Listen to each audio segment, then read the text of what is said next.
नमस्कार. यूथ ऊर्जा फाउंडेशन पुन्हा एकदा सज्ज झालेला आहे रेन वॉटर हार्वेस्टिंगच्या एका नव्या उपक्रमासाठी. 13 एप्रिल 2019चा दिवस उजाडला आणि यूथ ऊर्जा फाउंडेशनचे सगळे मेंबर्स निघाले घोरवड या एका दुष्काळग्रस्त गावामध्ये. या उपक्रमामध्ये विशेषतः मुंबई उपनगर, नाशिक, पुणे येथील सहकार्याने विशेष योगदान दिले. सगळी टीम एकवटल्यानंतर गावकऱ्यांनी आम्हाला राहणं खाण्यासाठी गावानजदीकच असलेल्या आशीर्वाद लॉन्समध्ये एक उत्तम प्रकारे अशी अरेंजमेंट करून दिली होती. अरेंजमेंट झाल्यानंतर रिफ्रेशमेंटनंतर सगळी टीम मिळेल त्या वाहनाने जागेवर पोचण्यात अधिक उत्साही दिसत होती. टीम जागेवर पोचल्यानंतर तिथे त्यांना मार्गदर्शन करण्यात आले की आपण तिथे नक्की करणार काय आहोत. महाराष्ट्रातल्या 76 तालुक्यांपैकी सिन्नर एक तालुका आहे. 8 एप्रिलपासून आपली स्पर्धा चालू झाली आहे. 22 मेपर्यंत ती चालेल.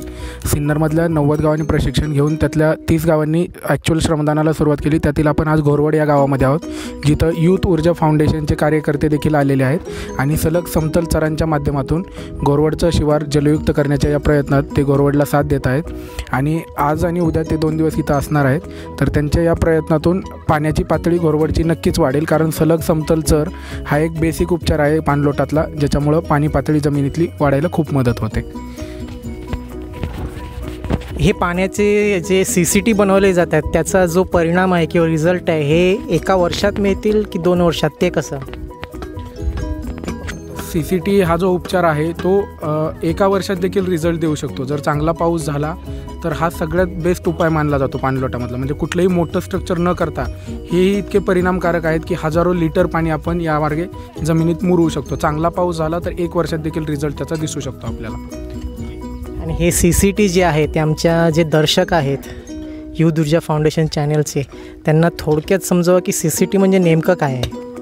CCT हे बेसिकली सरळ खोदलेले चर आहेत. म्हणजे आपण समतल पॉईंट घेतो जमिनीवरचे, ज्या पॉईंटवर पाणी समान पातळीवर अडलं जाईल, जेणेकरून ते पाणी जर आलं तर त्या पातळीवर समान अडवून ते जमिनीत मुरण्यास जास्त मदत होईल. आणि असे सलग समतळ पातळी चर त्याला आपण म्हणतोय. समपातळी, पाण्याची समपातळी, त्यात चर खोदायचेत आणि पाणी आपल्याला जमिनीत मुरवायचे. धन्यवाद. थँक्यू. मार्गदर्शनानंतर लगेचच सगळ्या अवजारांची जुळवाजुळव करून अतिशय उष्ण अशा वातावरणामध्ये 40 ते 42 डिग्री सेल्सिअस तापमानामध्ये यूथ ऊर्जा फाउंडेशनचे सगळे सहकारी लागले आपल्या कामाला. या कामामध्ये लहानग्यांपासून अगदी मोठ्यांनाही अगदी आवडीने भाग घेतला होता.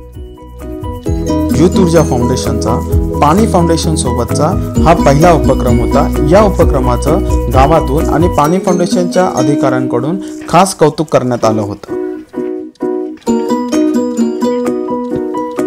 ठरलेल्या प्लॅनिंगनुसार आणि मार्किंगनुसार काम जोरात सुरू होतं. बघता बघता पहिल्या दिवसाचे सगळे खड्डे पूर्ण करण्यात आले आणि सूर्यास्तानुसार पहिल्या दिवसाचा शेवट झाला. संध्याकाळी आम्ही गावकऱ्यांसमेत एक ग्रामसभा घेतली आणि तेथील सरपंचांच्या मदतीने आम्ही गावांना या गोष्टींचे महत्त्व पटवून दिले की ही जल शिवार योजना आपण जे इथे करत आहोत याच्या मागची कारणे काय आहेत.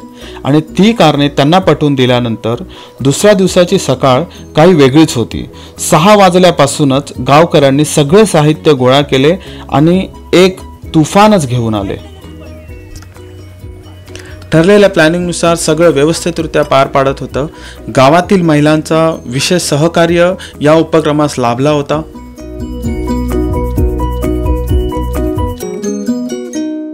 याच दरम्यान आम्ही चर्चा केली गावातील सरपंच हगवणे सर यांच्याशी. नमस्कार. आम्ही यूथ ऊर्जा फाउंडेशन आज येऊन पोचलो आहे एका दुष्काळग्रस्त गावात. गावाचं नाव आहे घोरवड. हे सिन्नर तालुक्यातील नाशिक जिल्ह्यातील असे एक गाव आहे ज्यांनी यावर्षी पाणी फाउंडेशनच्या वॉटर कप स्पर्धेमध्ये भाग घेतलेला आहे. तर इथल्या गावातील उत्साह वाढवण्यासाठी आज आम्ही थेट आमचे 60 शिलेदार घेऊन गेल्या 2 दिवसापासून अथक परिश्रम करत आहोत. माझ्यासोबत आहेत गावातील सरपंच हगवणे सर. आपण त्यांना विचारूया की ही जी यूथ ऊर्जाची मेंबर्स आले आहेत त्याचा इम्पॅक्ट इथे गावातील लोकांवर काय होतो आहे.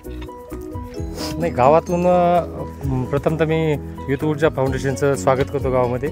कारण गेले कालपासून 2 दिवस श्रमदान चालू आहे आणि गावकऱ्यांचं जे श्रमदान होतं त्याला खऱ्या अर्थाने पाठबळ यूथ ऊर्जा फाउंडेशनने दिले. सुरुवातीला गावकऱ्यांचा उत्साह कमी होता, परंतु गेल्या 2 दिवसापासून जे यूथ ऊर्जा फाउंडेशनचे श्रमदान करणारे लोक इथं आले, त्यांच्यामुळं गावातही त्यांनी संध्याकाळी सभा घेतली आणि गावकऱ्यांना श्रमदानाचं महत्त्व पटवून दिलं, पाण्याचं महत्त्व पटवून दिलं. त्या माध्यमातून लोकांची जनजागृती झाली आणि आज सकाळपासून जवळजवळ 100 ते 150 लोक इथं येऊन गेले श्रमदानासाठी.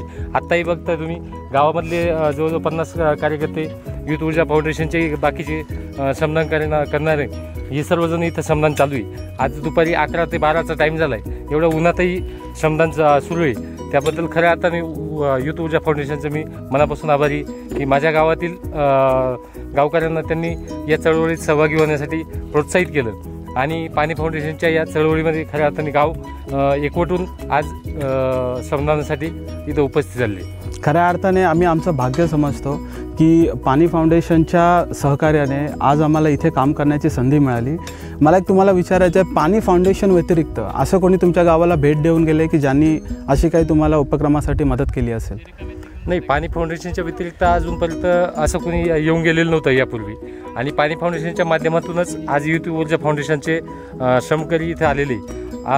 दुसरी गोष्ट मला सांगावीशी वाटते, आमचं गाव तसं दुष्काळग्रस्त तालुक्यातलं एक दुष्काळीच गाव आहे. या पाणी फाउंडेशनच्या माध्यमातून आणि गावकऱ्यांच्या सहभागातून आज तो दुष्काळ हटवण्याचा प्रयत्न करतोय आणि मला वाटतं युथ ऊर्जा फाउंडेशनने आम्हाला प्रेरणा दिली आणि या प्रेरणेचा एक आधार घेऊन आम्ही नक्कीच दुष्काळ हटवल्याशिवाय राहणार नाही अशी आम्हाला खात्री आहे. नाही, नक्कीच मलाही सुद्धा तुम्हाला सांगावं असं वाटतं, जो तुमच्या गावकऱ्यांचा सहभाग आहे आणि ज्या पद्धतीने तुम्ही काम करतात, नक्कीच येणाऱ्या वर्षांमध्ये ही परिस्थिती बदललेली असेल.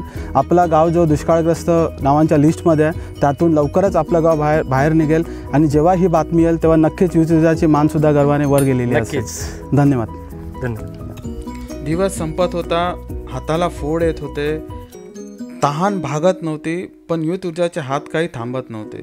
तेथील उत्सुक गावकऱ्यांनी आम्हाला ही प्रतिक्रिया थोडीशी आपल्या स्वतःबद्दल आणि आपल्या गावाबद्दल थोडी माहिती दिली तर बरं.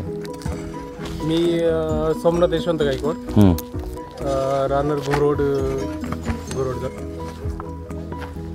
ते इथं श्रमदान म्हणून कार्यक्रम पाणी फाउंडेशनचा चालू आहे. त्या उपक्रमात आम्ही असे विहिरीचे कामं घेतोय. ते काम बंद करून आणि श्रमदानासाठी आलो आहे इथं आणि मुलं हे काम पण करत आहेत. आल्यापासून त्यांनी भरपूर काम केलं आहे. आपल्याला जे हे काम चालू आहे त्याच्या बाबतीत म्हणजे गावातून पूर्ण जातं. तुम्ही तर 2-3 आहात, इथे गावकरी भरपूर सारे दिसत आहेत, पण पूर्ण गाव जवळजवळ 1000-2000 लोकांचं असेल. तुम्हाला प्रतिसाद पूर्ण गावातून मिळतोय का तसा? हो, गावातून प्रतिसाद चांगल्यापैकी. मग कुठे असं तुम्हाला वाटतं की त्यांना अजून काही थोडं नक्कीच वाढेल. हां, वाढेल. आणि हा जो श्रमदानाचा हे CCT जे खड्डे बनतात ह्याच्या मागचं तुम्हाला तांत्रिक सगळं माहिती पाणी फाउंडेशनचे तुमचे ट्रेनिंगला गेले त्यांनी दिलेलं आहे का? गावातनं कोण गेले होते? ट्रेनिंग दिलेलं आहे. निलेश गवणी, सरपंच साहेब आहे, हां, जयराम तळपे यांनी सांगितलेलं आहे. हां, मग त्या लोकांनी तुमच्या सभेमध्ये वगैरे ते लोक जाऊन काय शिकून आले हे सगळ्यांना सांगितलेलं आहे? सगळ्यांना सांगितलेलं आहे. अच्छा. आणि मग आता हे जे श्रमदान होणार आहे ह्याचा जो निकाल वगैरे लागेल किंवा ह्याचा तुम्हाला काय फायदा होऊ शकेल ह्याच्या बाबतीत पण तुम्हाला सगळ्यांना माहिती आहे आणि मग त्याची उत्सुकता सगळ्यांनाच असेल ना श्रमदानाची? उत्सुकता आहे. चांगले. आणि आज इथे एक युथ ऊर्जा फाउंडेशन जे आलं आहे ते लोक तुमच्या मदतीसाठी आलेच आहेत, पण त्याच्यातून तुम्हा लोकांना काही संदेश द्यावासा वाटेल का तुमच्या गावकऱ्यांना? विकासाकडून सांगतील. तुमचं युथ ऊर्जा फाउंडेशन जे आलेलं आहे, तुमचे जे 50-60 कर्मचारी आलेले, काल 100 आले होते, तर ते गेले, काल परत गेले, आज 50 आहे. चांगलं काम केलं, त्यांच्यामुळे आम्हाला ऊर्जा मिळाली. आमच्या गावातले बी 100 कार्यकर्ते आले होते, काम बी केलं. हे पाण्याचं काम म्हणजे हे काम जे केलं आहे आपण, जे श्रमदान केलं आहे, त्याच्यामुळं आमच्याच गावाला फायदा आहे. पाण्याची बचत म्हणजे तेवढं पाणी साठा जास्त वाढेल जमिनीचा. पण तुम्ही आल्यामुळं आम्हाला एक ऊर्जा मिळाली, आम्हाला तुमचा प्रतिसाद मिळाला, तर गावातील बी अजून लोक वाढतील ही अपेक्षा आहे. एकंदरीत ह्या पट्ट्यामध्ये पाण्याची कमतरता आहे, बरोबर आहे. शहरी भागामध्ये पाण्याची कमतरता नाही, पण तुम्हा लोकांकडून शहरी भागातल्या लोकांसाठी काही संदेश आहे का की त्यांनी पाणी म्हणजे कसं वापरावं किंवा काय, म्हणजे तुमचं मत काय या बाबतीत की शहरी भागातल्या लोकांनी पाण्याचं काय केलं पाहिजे? नेमकं पाण्याचा वापर कमी केला पाहिजे त्यांनी, म्हणजे गाडी धुण्याकरता म्हणा, परत आंघोळी करता. हे पाण्याची जास्त वेस्टेज म्हणजे काही काही व्यक्तींना समजा नळ चालू ठेवूनच आंघोळ करतात, शॉवरने आंघोळ करतात, ते बादलीने किंवा गाडी धुताना बादलीने वापरलं पाहिजे. असं पाण्याचा वापर कमी केला पाहिजे. आत्ता म्हणजे पाण्याचा अजून तर भविष्यात अजून त्रास वाढू शकेल. आणि आता तुम्ही लोकांनी यंदासुद्धा वॉटर कपमध्ये आपलं नामांकन दिलेलं आहे. यंदा काम पूर्ण गावभर चालू आहे. सरपंच स्वतः सगळ्यांच्या घरात जाऊन सगळ्यांना बोलवत आहेत. आता तुम्ही लोकांना म्हणजे आज हे काम चालूच आहे, पुढचे पूर्ण 45 दिवस ही स्पर्धा चालणार आहे. तर ह्या 45 दिवसामध्ये काम करण्यासाठी तुम्ही लोकांनी पूर्ण गावातनं काय असा वेगळा प्लॅन उपक्रम काय देत आहे, म्हणजे लोक त्याच्याकडनं म्हणजे त्या उपक्रमांना बघून लोक अजून आकर्षित होतील असं तुम्ही काय विचार केलेला? आता यांनी विहिरीचं काम करता म्हणजे स्वतःचा व्यवसाय तो आज त्यांनी तो व्यवसाय बंद करून अक्षरशः आता 20 मुलं घेऊन ते इथं श्रमदानाला सकाळी 7 वाजेपासून आलेले. त्यांचा जो व्यवसाय तो बंद ठेवून आज गावाकरता रविवारचे तुम्ही पण आलेले तर गावाकरता 1 दिवस त्यांनी दिलेला आहे. असं म्हणजे गावामध्ये अजून जनजागृती होईल. आता 45 दिवस आहे, त्याच्यामध्ये गावातले लोक 1-1, 2-2 वाढत चाललेली. बरोबर. काल तुम्ही मला ते चक्कीबद्दल एक सांगितलं आणि धान्याबद्दल तेही जरा थोडं सांगितलं तर. म्हणजे स्वतःची चक्की आहे, फ्लोअर मिल आहे. तर गावामधील लोकांचा प्रतिसाद वाढण्याकरता तर मी असं एक उपक्रम दिला की जर समजा एक 45 दिवसातले कमीत कमी मॅक्झिमम 15-20 दिवस जरी एक कुटुंबातले दररोज जरी सभासद आला तर त्या व्यक्तीला एक 22 मे पर्यंत जे धान्य त्याला दळून जे खावं लागणार ते आपण मोफत दळून देणार. म्हणजे त्याच्याकडून कुठल्याही प्रकारचे पैसे घेणार नाही. आणि तेच जर गावाने अजून चांगला प्रतिसाद दिला, गावाने जर चांगलं 100% मध्ये काम केलं, संपूर्ण गाव जर एक आलं तर आपण पुढच्या महिन्यात जे आपलं रेशनिंगचं दुकान आहे पुढच्या महिन्यात पूर्ण रेशन आपण मोफत देऊ शकतो. का? त्या गावाने प्रतिसाद दिला तर. बरोबर. उत्तम, मस्त.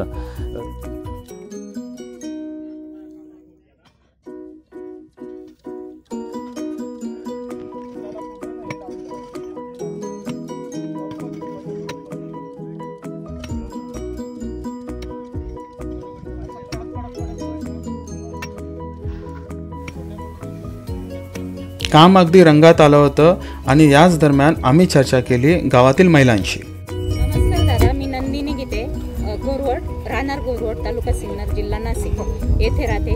आणि आम्ही आमच्या गावामध्ये पाण्याचा दुष्काळ जानेवारीपासून आम्हाला भासतो. तर आम्ही 3 किलोमीटरवरनं पाणी आणतो. इतकं म्हणजे तर आम्हाला इतक्या त्रास होतो. त्याच्यासाठी आम्ही गावातून 5 महिला पाणी फाउंडेशनच्या ट्रेनिंगसाठी आम्ही चांदवडला गेलो होतो. तिथे ट्रेनिंग घेतल्यावर आमच्यामध्ये जो एक असा जोश निर्माण झाला का आपण काहीतरी केलं पाहिजे गावासाठी. आपल्याला निसर्गाने एवढी साथ दिलेली आहे, एवढे मोठे मोठे डोंगर आहे, दऱ्या आहे, आपण जर पाणी अडवलं तर निश्चितच काहीतरी करू शकाल ना. त्याच्यासाठी आम्हाला खूप म्हणजे यातना होत होत्या. तर मग आम्ही गावामध्ये आलो, सरपंचांना सांगितलं, नंतर आम्ही आंदोलन केलं, जल आंदोलन केलं की पाण्यामध्ये हात बुडवायचं नाही. ते पण यशस्वी झालं. आम्ही सर्व आमच्या नवऱ्यांकडनं माणसांकडनं करून घेतलं. त्याच्यानंतर त्यांनी पण आम्हाला साथ दिली. टीम पण आली. त्याच्यानंतर मग सरपंचांनी आम्ही ग्रामसभा घेतली. ग्रामसभेमध्ये पण हे झालं. मग स्पर्धेमध्ये भाग उतरण्यासाठी आम्ही तयार झालो. तर मग आम्ही शोषखड्डे घेतले, परसबागा केल्या आणि इथे CCT आणि साखळी बंधारे करण्याचा आम्ही प्रयत्न केला. तुम्हाला पाणी फाउंडेशन व्यतिरिक्त असा कोणता दुसरा एक ग्रुप येईल आणि तो तुम्हाला मदत करेल असं कधी वाटलं होतं का? नव्हतं वाटलं. आणि तुम्ही आल्यावर आम्हाला उत्सव पण वाटला, उत्सव आला. असं वाटलं का काहीतरी असे देवच अवतारले त्याच्यामुळे आणखी उत्सव आला. आणि रात्री तुम्ही आम्हाला भाषण दिलं, 4 लोक आमच्याशी बोलले, त्याच्यामुळे आणखीनच ताकद आल्यासारखी झाली. तुमच्या टीमने आम्हाला खूपच ताकद दिली आहे. त्याच्यामुळे आम्ही सकाळी पहाटे 4 वाजेपासून जागा आहे. कवा गाडी येईल, कवा भंग वाजल. मी तर अक्षरशः झोपलेलीच नाही. बरोबर आहे. मी झोपलेलीच नाही. आम्ही लगेच टच झालेलो होतो. 6ला टच झाल्यानंतर 7 वाजता आम्हाला गाडी घ्यायला आली. आम्ही लगेच गाडीत बसलो. आज आमच्या 10-15 महिला आणि 25-30 पुरुष आले होते. पण 10-15 होत्या. हो, ऐका. आणि अजून उद्या जास्त येणार, उद्या पण जास्त येणार, त्याच्यानंतर परत जास्त येणार आहे. म्हणजे आपलं पाणी फाउंडेशनचं काम इतकं म्हणजे आम्हाला खूप आनंद झाला असं किंवा भरपूर आम्ही तर आता आपल्यासाठी आले त्यांनी आम्ही तर आता फक्त 2च दिवस होतो. याच्यानंतर तुम्ही तुमच्या स्पर्धा संपेपर्यंत हे काम नक्कीच चालू करा. आम्ही स्पर्धेला जेव्हा अनाउन्समेंट होईल किंवा नावं येतात गावांची, आम्ही वाट बघू की ह्या गोरवड गावाचं नाव येतंय की नाही. आणि हे फोटो हे सगळ्या गोष्टी आम्ही सगळ्या आमच्या नातेवाईकांना मित्रांना सगळ्यांना सांगणार आहेत. पण ते आम्हाला विचारणार काय झालं त्या गावाचं, काय मेहनत झाली असं होईल. तुम्ही जे आमच्यासाठी 2 दिवस केले ना त्याला आम्ही अपयश नाही येऊन देणार. आणि भरपूर तुम्ही आम्हाला खूप सहकार्य केलं. तुम्ही कुठून आलात आणि आमच्या गावासाठी इतकं हे करताय, आम्हाला इतकं पाणी साठा करून उपलब्ध तयार करून दिला त्याबद्दल आम्ही आमचं जेवढं पाणी नासवलं त्याच्या डबलीनं चौपटीनं पाणीचे साठा आम्हाला करून दिलेला आहे. त्याचे खूप खूप आभारी, धन्यवाद, खूप खूप आभारी. जरी आमच्या गावाचा नंबर जरी नाही आला ना तरी आमचं गाव पाणीदार बनून दाखवून आणि हृदयामध्ये कुठेतरी अशी हे पोर असं हे राहील का खरंच या गावातल्या महिला होत्या म्हणून. नक्कीच तुमचा उत्साह पाहून मला वाटतंय नक्कीच नंबर येवो न येवो पण गाव पाणीमय होईल एवढं. आमच्या नातवांना पंतवांना कधीच असं पाण्याचा भास झालेला नाही पाहिजे असं प्रयत्न करतोय. त्यांनी पण नाव काढलं पाहिजे असं. आजोबा होते डोक्याला फेटा मारणारे, लहान मुलं पण येतात त्यांनाही समजतं. मी माझ्या नातवाला सुद्धा संघ आणलेला आहे. महत्वाचं आहे. धन्यवाद, खूप छान.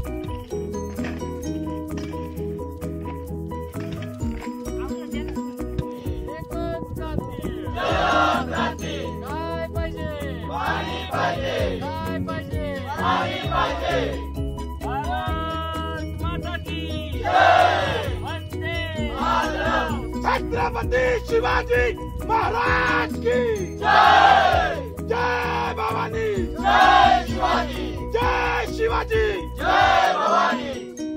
छत्रपती शिवाजी महाराज की जय.